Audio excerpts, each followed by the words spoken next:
Kalian sini kalian. Ini anggota kalian. Iya. Siap.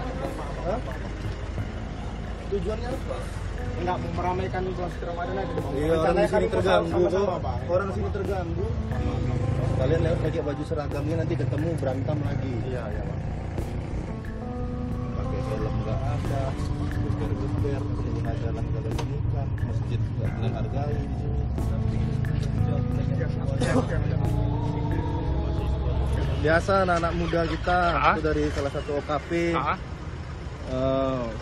Judulnya SOTR tapi mengganggu ketertiban tadi, rombongannya besar, mengganggu pengguna jalan di depan masjid juga, geber-geber mengganggu kegiatan yang ada di dalam masjid.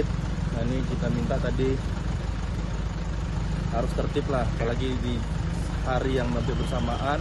Tadi malam ada kerusuhan juga antara OKP, ini mereka pakai OKP pakai seragam-seragam, takutnya ketemu di jalan ribut lagi. Nah ini yang kita antisipasi. Tadi udah diserahkan ke polisi ya Bang ya? Sudah.